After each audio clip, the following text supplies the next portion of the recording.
Thank you for visiting Utah Bankruptcy Questions and Answers. This is a video series presented by attorney Amy Butters to help people in Huntsville, Utah find answers to questions they have about bankruptcy. If you need to speak with a bankruptcy lawyer in Huntsville, call Amy at 801-513-DEBT. That's 801-513-3328. In this video, we're going to talk about the creditor meeting, or as it's sometimes called, the 341 meeting. What this is a meeting that occurs, as if you watched our timeline video, you know that this occurs typically 30 days after you file. The first thing that you need to know is it is mandatory that you are there. You have to be at your creditor's meeting. This is not something where you're going to get leniency for anything but the most extreme circumstances, okay? If you're dead, they might understand. If you were just in a car wreck, that'll probably pass. I can't get off work, won't cut it. I can't find a babysitter, isn't going to cut it.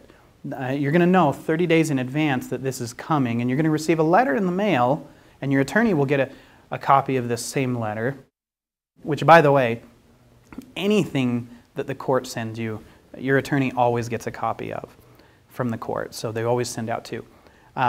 So you're going to get this letter in the mail. It's going to tell you the date, the time, and the place that this meeting occurs, and you need to really be on your game and make sure that you have any arrangements necessary well in advance. Take the day off. Make sure you have a ride or a car or a bus ticket or whatever it is you need, okay? Make sure you have a babysitter if that's something that you need. Just think of everything you might need to think of to make sure you are at that meeting and you are there on time, because this is just not an area where they're going to be lax and give you any leniency. Now, what occurs at this meeting? This is your first opportunity where there's going to be a trustee and a judge, and there will be some other people in the room that are also filing bankruptcy. So there's really not any need to feel embarrassed or shameful about it, because we're all in the same boat at that point. Okay. The meeting, because it's the meeting of creditors, the reason it's called that is because that's their opportunity to show up and air any complaints or grievances, or make sure that their claim is represented, or they could ask for collateral back, like here in Utah. There's a furniture company that's very, very well known that happens to be one of the largest lenders in the state of Utah. And we often, as kind of a joke, call the meeting of creditors after their name. And the reason for that is because they show up faithfully to every single meeting when you have a debt with them, or when the petitioner has a debt with them.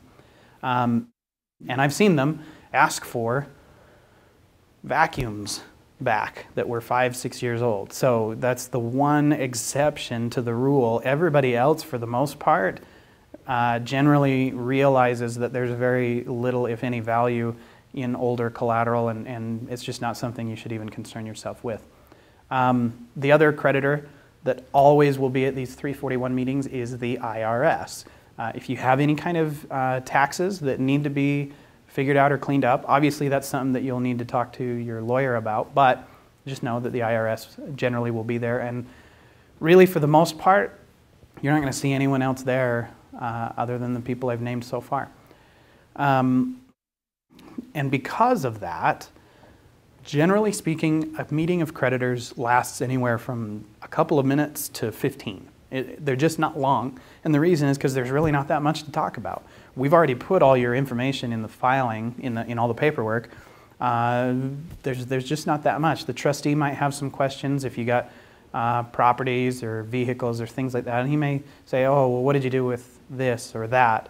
But most of the time, it's really just very quick and easy, and it's non-eventful. I mean, we get all worked up about it because in our minds we picture this courtroom setting like we're going to be under pressure and testifying, and that's just not how it works. You probably won't speak hardly at all, if much, because your lawyer is going to be there with you, and they'll really be able to do any of the speaking or answering of questions for you.